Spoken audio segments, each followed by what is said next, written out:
Good morning. Thanks so much for tuning in this morning. Toward the end of last week and this past weekend, we saw several instances where we reached a new daily high in positive cases. I've invited some of our state's top public health experts to join us today to share what we're seeing from this increase in cases, where they might be coming from, and lessons learned. So I'll turn it over to Jim Murphy, who's the head of the Communicable Diseases Bureau, and Stacy Anderson, lead epidemiologist, to be followed by Dr. Holzman, the state's chief medical officer.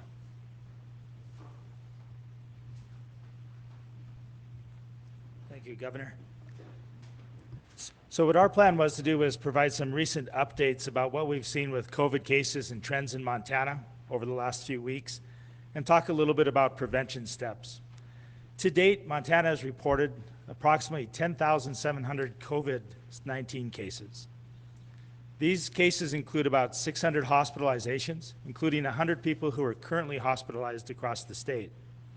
And unfortunately, more than 160 deaths have been reported in Montana since COVID tracking began. In June, we began to see significant increases of COVID cases when we look at the weekly totals. That trend continued from early June to mid-July, and then we had some stabilization. So from mid-July to early September, our weekly number of cases stabilized. Unfortunately, that stability was at about 800 per week.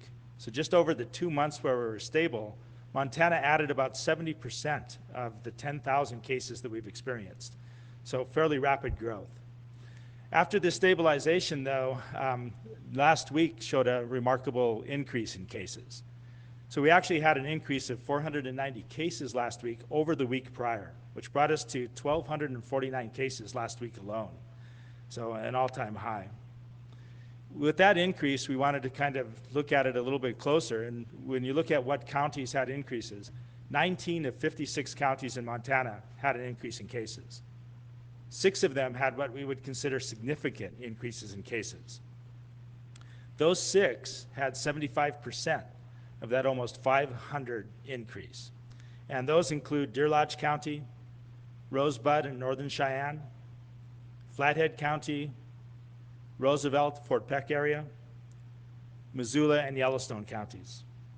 The increases in all of these areas were significant. For example, Deer Lodge's increase was 24 cases over what they reported the week prior. In Yellowstone County, they were 125 cases over what they reported the week prior. So pretty dramatic impact, and we can pretty much figure out where these cases came from. Now, local public health partners and our clinical partners are responding to these cases by emphasizing testing of close contacts, which is the policy in Montana to test close contacts to COVID cases. They're also prioritizing contact tracing. Sometimes that means their data gets to us in a few days instead of right away, because their priorities are to break the chain of transmission locally. Fortunately, right now we are able to respond to the testing demands. The State Public Health Lab is performing great, as are our partners. Over 3,000 tests hit the Montana Public Health Lab every day. At that rate, we're able to keep up. To date, we have about 315,000 tests that have been performed in Montana. So our testing rate is pretty good. Turnaround time has also been maintained. Once that test enters the lab system in Montana, we'll have a result back to the person in 1 to 3 days. That's in about 95% of the cases. A few may take longer to resolve than others, but the turnaround time has been very good lately. Our latest EPI report, which hopefully you're all familiar with, has been posted to the DPHHS website this morning. And this provides a little bit more detail on what we're seeing as far as trends from the beginning of the COVID outbreak to present. With that, I want to turn it over to Stacy Anderson, our lead epidemiologist, who is going to go into a little bit more detail about where we're seeing some of the increases in Montana, especially over the last week with the impact of school cases and sporting events, things like that. It gives us something to look at. So I'll turn it over to Stacy.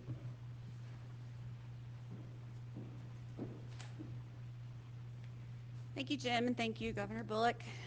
So again, as Jim mentioned, we definitely had an uptick in cases over the last week, and so I wanted to tell you a little bit about what it entailed, what the story is behind those cases.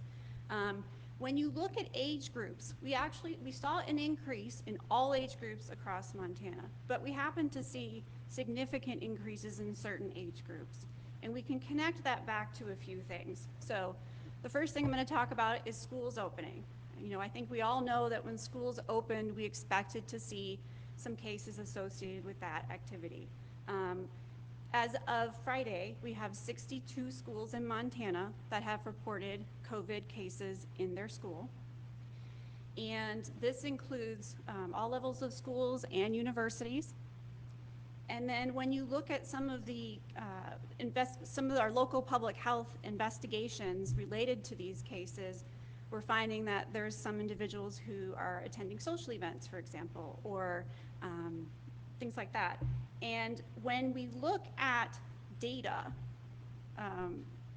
from 2 weeks ago, so the week ending the 4th of September, and the number of cases reported that week versus the number of cases reported week ending last Friday, when you look at the school-aged group, which is generally considered to be below 19, we saw an over 90% increase in cases reported in those 2 weeks when you compare them. And so this backs up, you know, what we're saying is that we're seeing some cases attributed to schools reopening.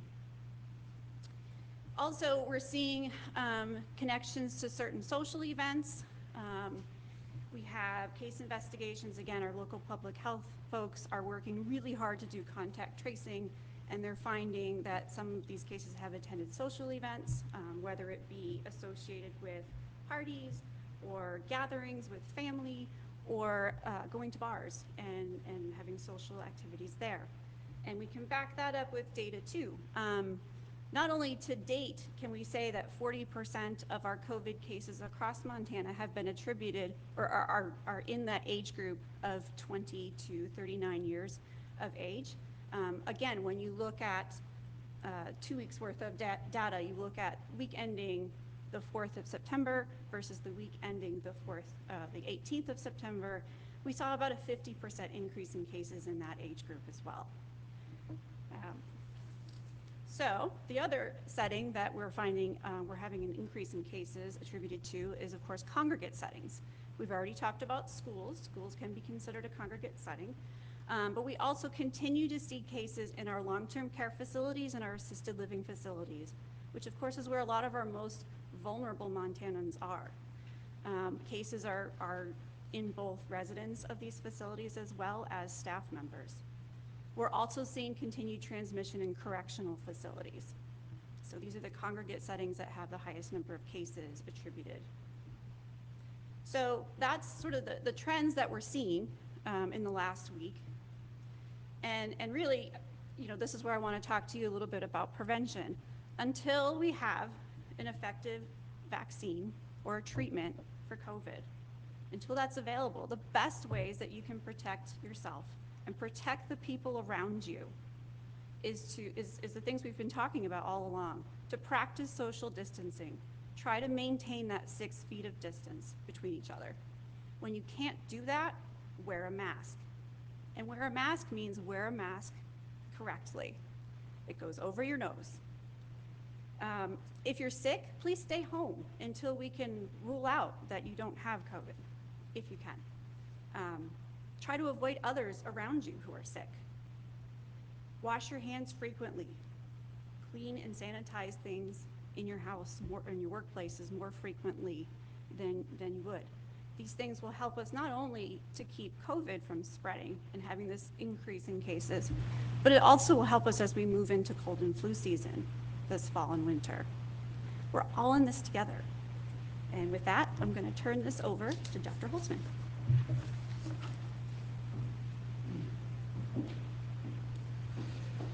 Thank you, Stacy, Jim, Governor Bullock, and I also want to take a moment again to thank all our frontline public health workers and medical workers that are on the job dealing with this every day. doing the best they can with the information that we have with their community and the individuals in their hearts. I think it's really important for us to look at the epidemiological data because it tells us a lot of where we have been and gives us some understanding of where we might go, and thus allow us to put together some strategic planning to help prevent disease, prevent undue suffering, and to prevent even death. We have a unique opportunity here in Montana by our location and by learning from others around us. It's not only what has happened in Montana, but it's learning from what's happened in Seattle and New York City. It's learning what's happened in Florida and throughout the Southeast and now in the West. It's learning what's happened in metropolitan areas and in rural areas.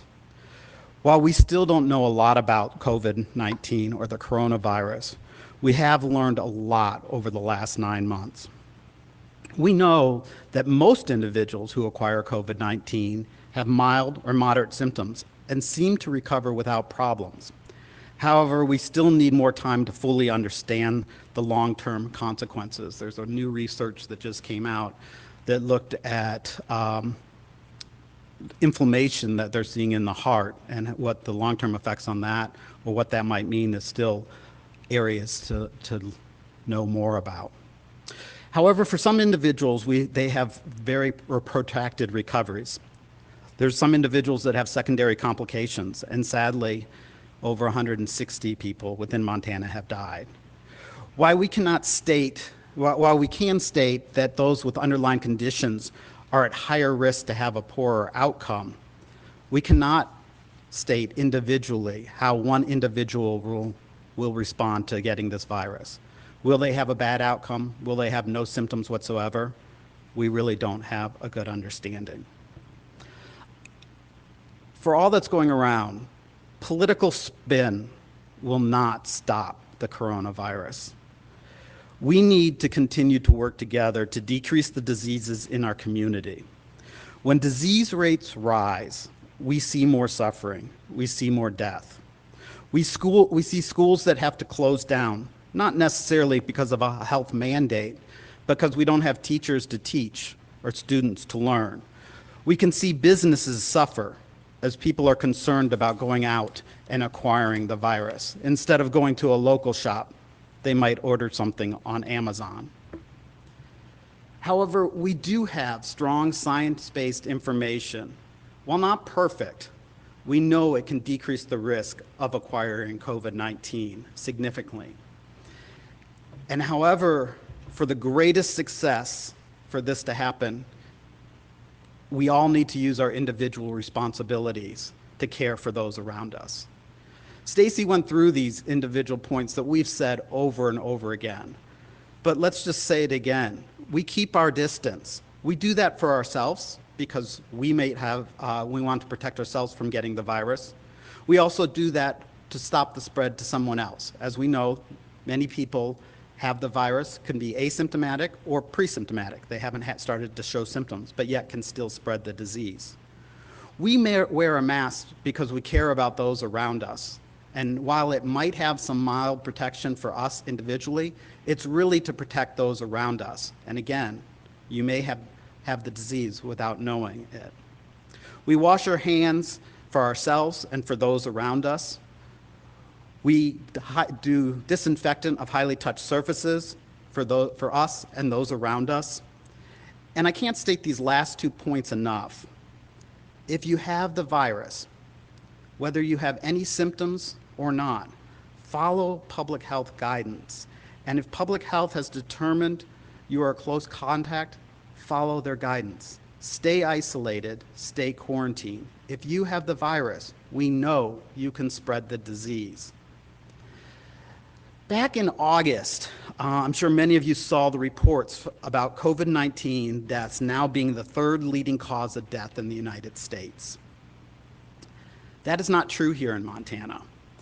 It is only recently that the increased number of deaths have gotten into the top 10. And sadly, the number recently passed motor vehicle fatalities. An issue, motor vehicle fatalities, that has been a major public health concern for decades and still one of the top public health concerns in Montana. For decades, transportation, public health, and many others have been working to decrease premature deaths. We have had interventions put in place to protect individuals and the community. We have traffic laws, seatbelt laws, public education about impaired driving, and much, much more. This is all done to prevent deaths and undue suffering.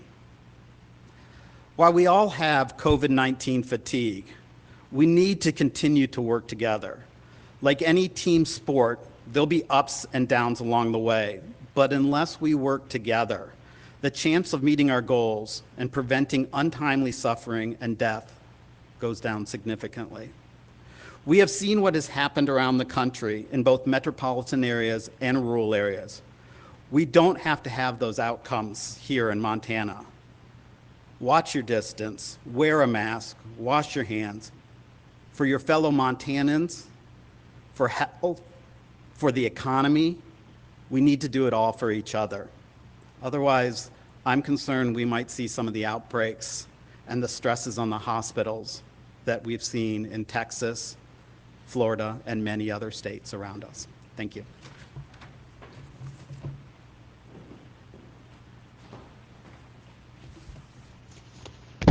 Thanks, Doc Holzman, Stacy, and Jim, and the three will be available for questions at the end of my comments. I've said it before and I'll say it again. You can't have a healthy economy without a healthy workforce. The two really do go hand in hand.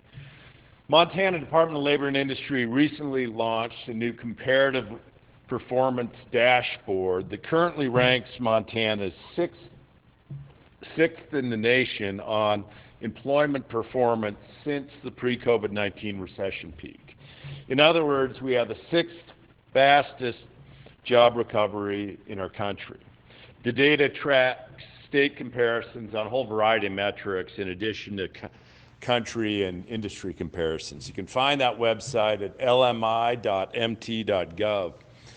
It also finds that our state's job loss from the February peak to the April trough was smaller than other states, only down 11.6% compared to the national job loss of 16%. And as we announced last week, Montana's August unemployment rate is at 5.6%, well below the national average and the seventh lowest rate in the nation.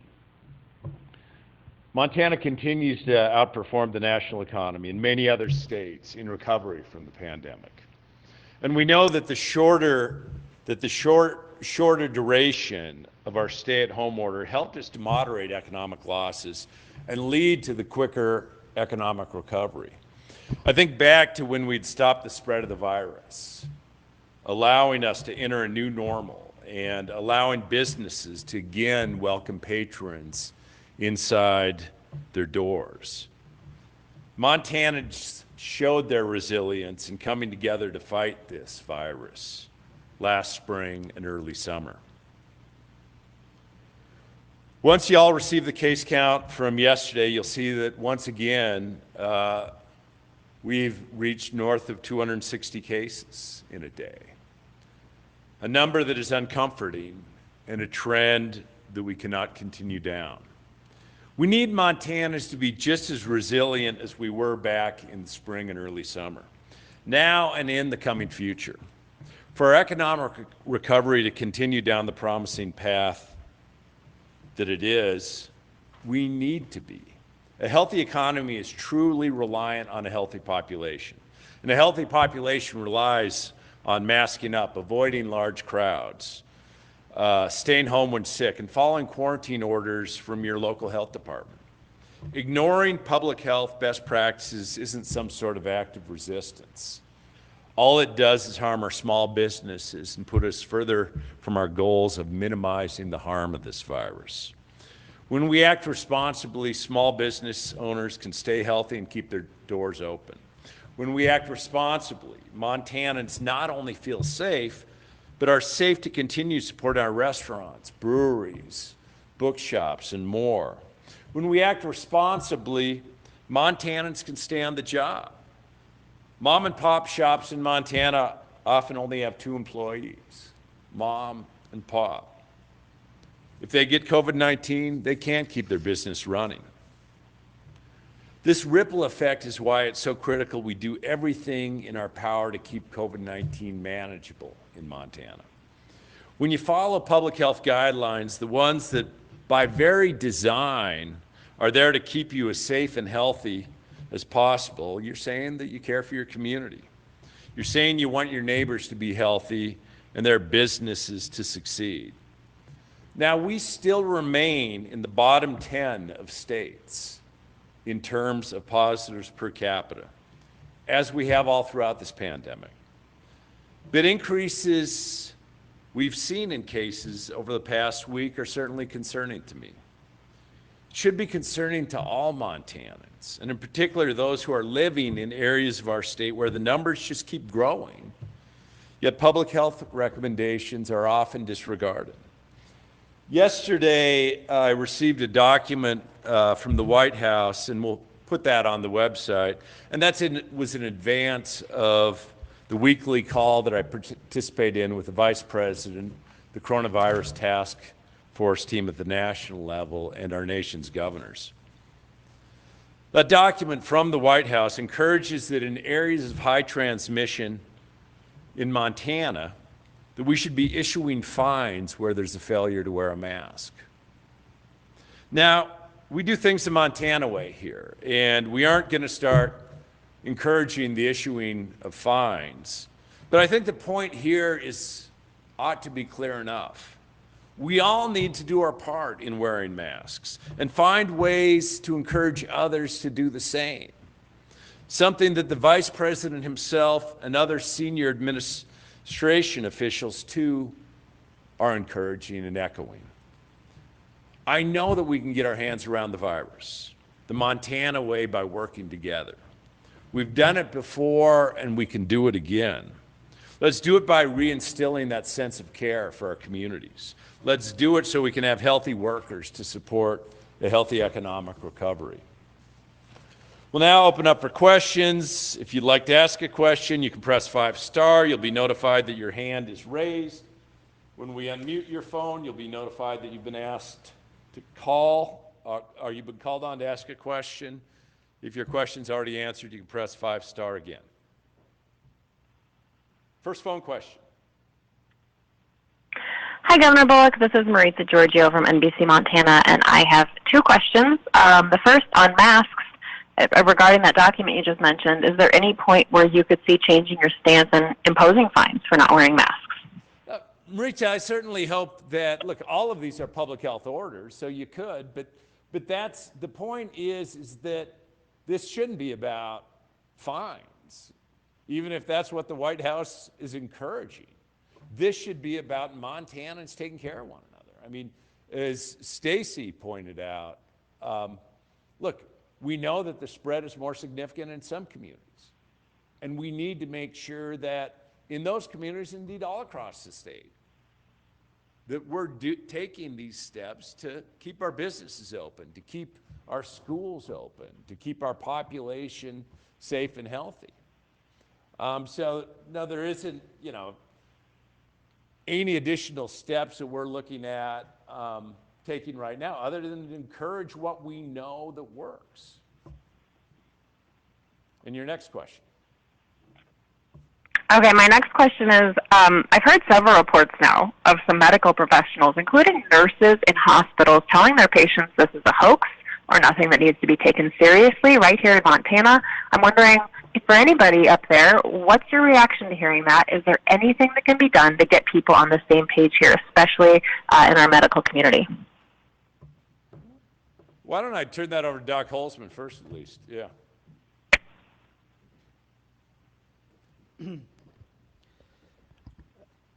First, I would love to know who those individuals are. As I stated earlier, political spin is not going to change this. And we've heard lots of comments about death certificates and how they filled out and are they correct. And I can definitely spend some time going over that at another time if that's of interest. But I can tell you, in the United States, we have had way over 200,000 excess deaths. Deaths that are that are more than we have seen in past years for the same time period. Those excess deaths started to increase in February, and we have seen that over this whole time.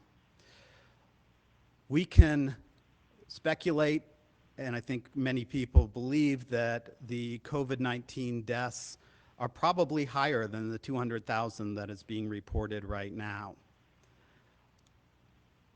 We have some ways to make a difference, and we know we can do that. And unless people take those steps in place, this will continue on. And it really doesn't matter who wins elections in November, one way or the other. These virus does not have a political affiliation. It will just continue on. And I hope the vaccine is around the corner. I hope it's effective and safe. And if it meets all those requirements, I will be in line along with everybody else to get it.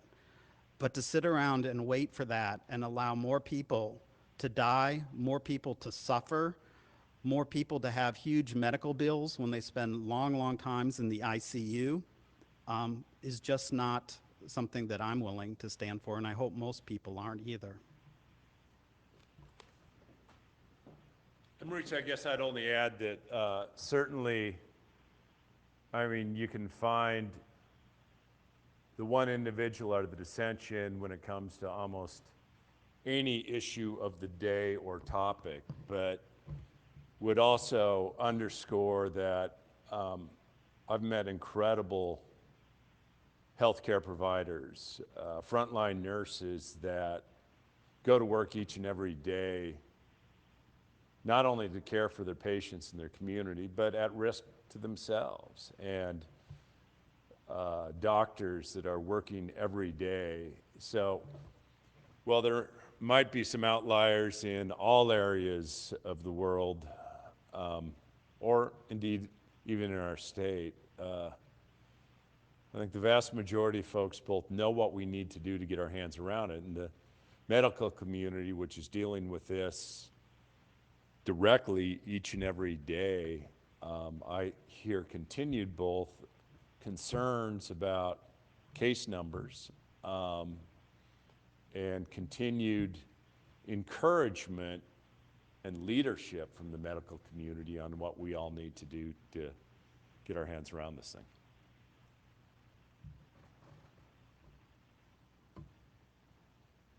Next phone question.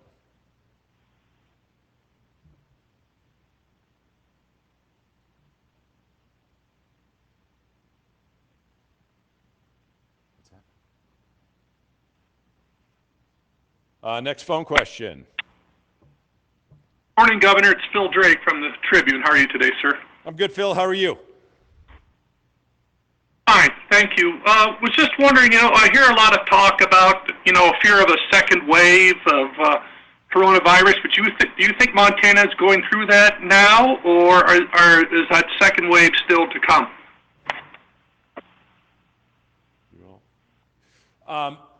Why don't I let the experts talk first, and then I'll offer my thoughts. Jim, Doc Holzman, whatever you think. So I guess I'll start. I think it feels like we're definitely in a second wave, but I think what we fear is that fall respiratory season will be truly what we worry about the most. As we start heading back indoors and we have people that are congregating again and we have our traditional influenza season, I think many of us fear that that's going to be the true second wave. But right now it feels like we're, kind of up to our waist in this second wave. But it could get worse if we can't change some of the things that are happening right now. We have an opportunity to act now and take measures that would not only prevent additional COVID cases, but additional influenza cases as we move into the fall.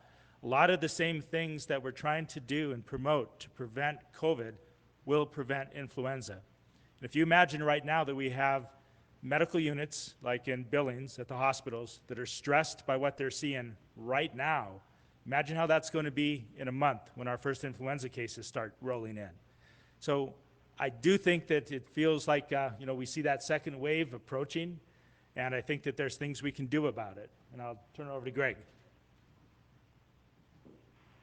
I just have one other point to add on to that, and that is, besides trying to get the virus cases down now before we get into that, is also to remind everybody this is a good time to go out and get your flu vaccine. It's real important this year, as it is every year, but decrease the risk of having that infection, decrease the risk of having both diseases at the same time.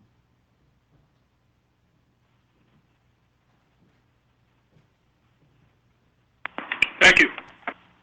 Yeah, I hope that answers your question, Phil. I mean, if you think back to the days where we were literally reporting 0 cases statewide, look, on the one hand, you can feel like this is the second wave, but also recognizing that it's not like this virus has ever been eradicated out of Montana or anywhere else. And all throughout, we've said, until effective treatments, we have to learn how to live with this virus in our midst. And I think both Jim and Doc Holzman underscore, if we think this is a challenging time now, that it'll become that much more challenging with influenza. So again, the actions that we take today won't even be fully recognized for even 2 weeks from now, as we're curbing that transmission. But it is important that we take those actions in anticipation of flu season. Next phone question. Hi, this is Perrin Stein from the Bozeman Daily Chronicle. I was hoping you could explain your thoughts on the possibility of new restrictions, maybe in the counties you highlighted as having significant increases, or ways you're working with public health, local public health authorities on possibilities of new restrictions. Yeah, well, from that, we continue to work with public health experts, and we know that we can limit the spread by actually wearing masks and social distancing, avoiding large gatherings, staying home when sick. Following those practices is exactly what will ensure that we're not taking those steps backwards. But we ought to, and I continue to support local jurisdictions that take additional measures to address issues in their communities, so that the directives that we've done at the state level have been, by and large, applicable to all areas of the state.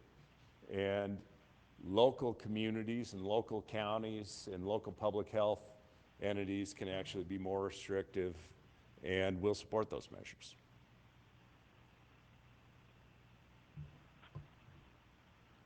Next question. Hi, Governor. This is Kayla Darish with Yellowstone Public Radio News. I have a 2-part question. According to Johns Hopkins data, Montana's positivity rate remains just above that 5% threshold epidemiologists say means we're not testing enough. How do you account for this rate if, as you say, Montana has enough testing capacity? And where do we stand with community surveillance testing, specifically in those 6 counties that saw the most growth in recent weeks?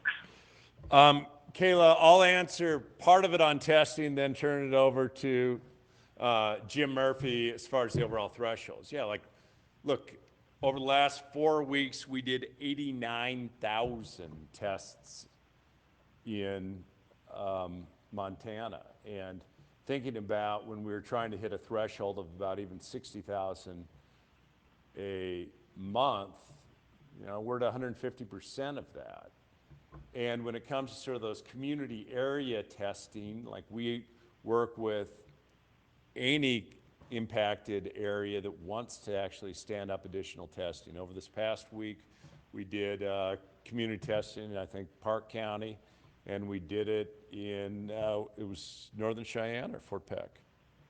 And Northern Cheyenne as well. So we do have the testing capacity and capability for the larger surveillance testing. Now, part of where our increase in testing is occurring, right, is also that anytime, we're testing all close contacts of a known positive. And even though I don't, the CDC said a few weeks ago that you shouldn't be doing that anymore, that doesn't make any actual health sense. So that's part of in those areas, in those communities where there's higher transmission, you're also seeing many times higher testing rates as well. Turn it over to Jim Murphy for the rest of your question. As far as the positivity rate goes, Johns Hopkins places that at about 5% and says that if you're at about 5%, you're probably doing enough testing. If you go above that, maybe you're not doing enough testing. If you're below that, you're in better shape. Montana's current rate is about 5.6%, so just slightly above that. So we think we're doing pretty good with that. I think one thing I would say about our testing is it has been highly focused. We've been really emphasizing the testing of close contacts, which is going to make that positivity rate a little bit higher. As we work with jurisdictions like Northern Cheyenne and recently in Park County to do a little bit more community testing, we'll start to see that impact that positivity rate. And that positivity rate will decrease as we get more lower risk people in the testing pool. We do have a lot of communities out there, such as Cascade, that are always doing low levels of community testing.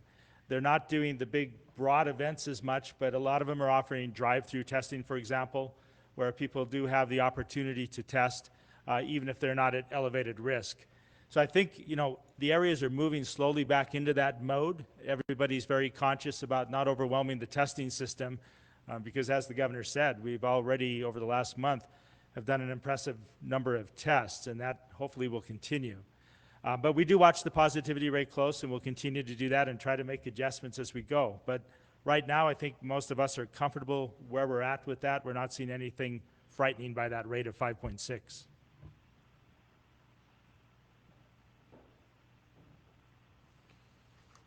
Next question. Hi there, this is Catherine Houghton with Kaiser Health News. I will probably have two questions for y'all, but just to start with, I'm wondering if the state is seeing local health departments reporting positives from antigen tests at this point, and if so, if you all have any idea whether that an increase to that form of testing could play into Montana's increase in known cases. This is Jim Murphy. I guess I'll start on that. Antigen testing is something that is now entering Montana. For instance, the long-term care centers and assisted living facilities in Montana recently just received antigen test kits. So over the last few weeks, they've been kind of getting their feet wet, using these tests. We have had some positives on these tests. We do count those as cases in Montana. In many cases, we'll ask for follow-up testing with a more sensitive PCR test. In other cases, we'll let the antigen test stand for itself. That is something that I think we're going to see more of. We're aware that it's here, and we're basically building our systems to accommodate that. Right now, I do not think that that's responsible for any of the uptick in cases because they're just not in wide enough use right now. Our cases are still tend to be pretty much PCR based. However, we're going to start to probably see that change as these tests roll out. Great, thank you. And just to confirm, was that Jim? Yes, that was Jim. Okay, great, thank you. And then just a follow-up question, Governor, for you. I'm wondering if the federal advice is to issue fines for not wearing masks in an area of high transmission rates as part of the state's public health effort to slow the spread of this disease. Why is it the Montana way not to issue those fines? If you could explain kind of your statement on that a bit more. What my statement was to underscore is even the federal government says we need to be taking wearing masking seriously.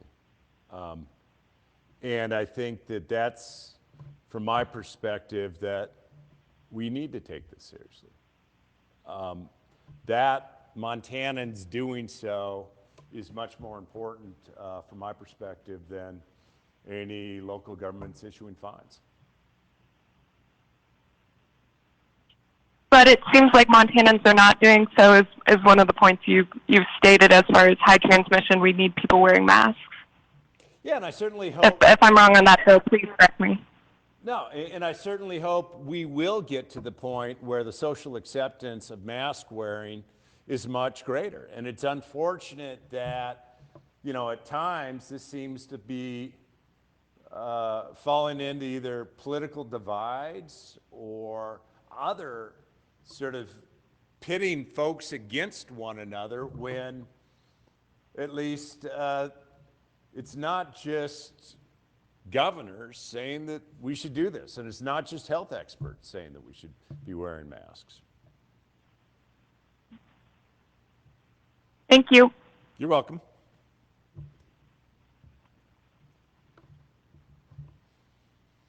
Governor John Riley with Montana Television Network. This first one might actually be for some of the other people in the room. This recent increase in cases seems to be about 2 weeks after Labor Day. Is there any connection or correlation that you guys have seen with that increase in cases and that holiday event? I can take that one, and I would say yes. Some of the cases that have been investigated definitely have links back to family gatherings or other social events that occurred around the Labor Day weekend. Thank you. And then this question is for you, Governor. As everybody up here has been saying for months, wear masks. It's how we prevent, socially distance, wash your hands. Yet we continue to see an increase in cases. We continue to see more deaths. Why isn't right now the time to impose harsher restrictions or to take more direct action in the state? Yeah, and Jen, I think that at the end of the day, look, this isn't just about government regulation, right? Everybody is fatigued from this. We're all tired of having a virus around.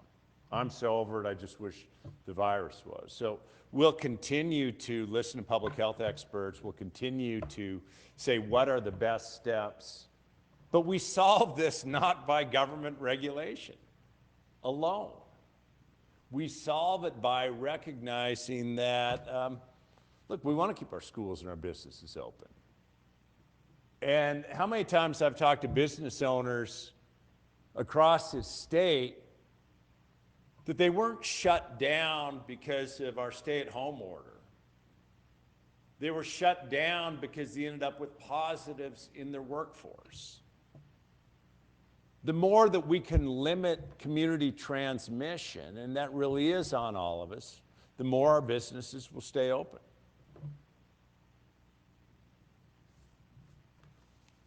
Again, thank you all very much, and talk to you next week, if not before.